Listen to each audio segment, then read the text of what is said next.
Justine, on va pas parler de carotiment avec vous, on va parler bien des petits bobos de l'automne. Voilà, Oui. mais pour nos enfants, les petits virus, les petites gastro, les petites otites, on va surtout voir comment y remédier. C'est ça, je n'ai pas de baguette magique, hein, ce serait trop prétentieux de prétendre ça. Pour autant, on peut avoir des petites astuces que je vais vous transmettre aujourd'hui pour essayer d'anticiper un petit peu, même si, je vous l'accorde, nos enfants commencent déjà à être malades, mais il n'est pas trop tard.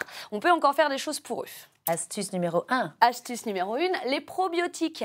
Les probiotiques, ce sont des gentilles petites bactéries qui vont venir coloniser notre microbiote, enfin en tout cas celui des nourrissons et des jeunes enfants qui ont un microbiote complètement immature.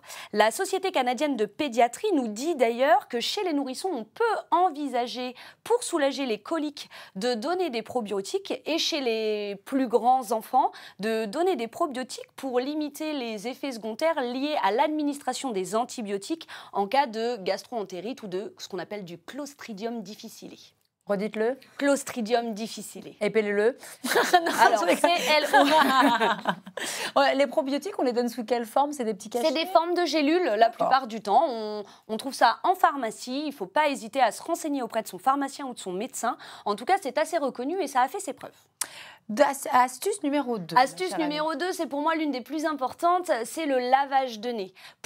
Dès que votre enfant, votre nourrisson, votre nouveau-né va présenter les premiers symptômes d'un rhume, il va être très important d'effectuer des lavages de nez. Donc soit avec une pipette de sérum physiologique de 5 ml, soit pour les plus grands, en général à partir de 2 ans, vous savez, en pharmacie, on trouve des sprays. Les sprays avec l'eau de mer, voilà, avec qui commence l'eau de par mer, terre, qui finit par mer écrit en espagnol. Voilà, c'est ça, la marée. La marée. Ça, en vrai, j'adore, moi. Bah alors, moi, j'aime pas trop. Mais moi, j'ai des passions très nulles dans ma vie. Hein. Mais ça, j'aime bien. Après, tu respires bien, c'est agréable. En tout cas, c'est reconnu comme étant l'un des meilleurs moyens d'action de prévention pour limiter l'aggravation des symptômes. Et donc, chez les tout petits, par exemple, atteints du VRS, qui va être responsable de ce qu'on appelle la bronchiolite, éviter l'hospitalisation, ce qu'on appelle la DRP, la désobstruction rhinopharyngée, va être notre meilleur allié. Attention, 2 petites informations quand même à savoir.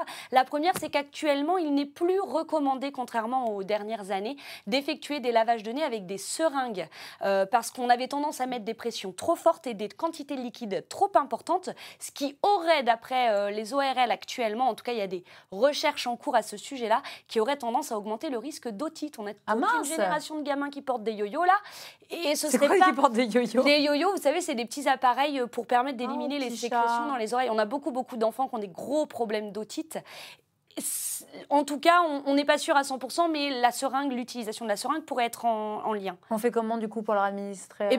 Avec les petites pipettes de sérum physiologique de 5 ml qu'on trouve en pharmacie. Qui se décapsulent avec le petit plastique. Exactement, les mêmes. J'aurais pu vous en ramener une, mais je n'y ai pas pensé. On va administrer à l'enfant qui va être positionné sur le côté, qu'on appelle en décubitus latéral, dans la narine du haut. Et du coup, la deuxième petite recommandation, c'est qu'aujourd'hui, on ne fait plus systématiquement les 2 narines, comme c'était le cas avant. Depuis septembre 2023, on nous dit que si ça passe bien dans une narine, on le laisse tranquille et ça suffit, parce qu'en général, ils n'aiment pas trop ça. Non, c'est pas très agréable. Et on va quand même être efficace. Il n'y a que moi qui aime ça, je crois. Effectivement. Astuce numéro 3. Eh bien, le sommeil, je l'apprends à personne. Le sommeil, c'est quand même un des facteurs favorisants ou pas, du coup, de se maintenir en bonne santé.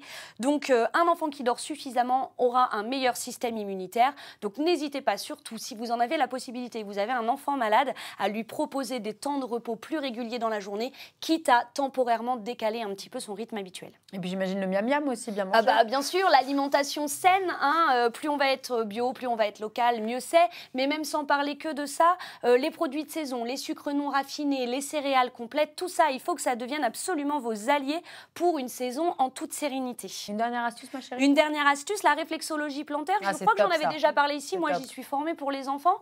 Et c'est connu depuis des milliers d'années. C'est vraiment un outil à avoir dans ses poches.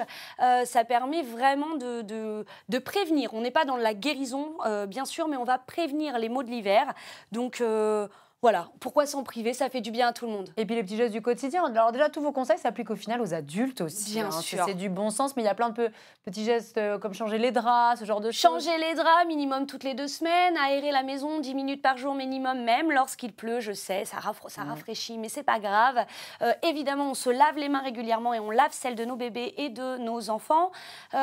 Tousser, éternuer dans son coude. Nettoyer les doudous, les jouets. Nettoyer les doudous, les jouets, des mesures d'hygiène qui font partie du bon sens. Ne mais pas avoir avec d'enfants. c'est aussi une possibilité. Ne pas sortir de chez soi, voilà, rester comme ça. Si vous ne faites plus d'enfants, je suis au chômage, donc continuez à faire des enfants si vous en des avez enfants, envie. Voilà, puis et ben, c'est formidable tout ça. J'allais dire un truc, c'est très sympa de la manière de faire des enfants aussi, mais bon, voilà. C'est une autre émission. C'est une autre émission. Bon, avec tout ça, on va essayer de réduire le nombre de passages aux urgences pédiatriques cette année. Ouais, vous êtes formidable. Merci beaucoup, Justine. Merci à vous, votre infirmière puéricultrice, j'articule beaucoup moins bien que vous. Préférez que vous retrouvez également sur ses réseaux sociaux. N'hésitez pas à lui écrire.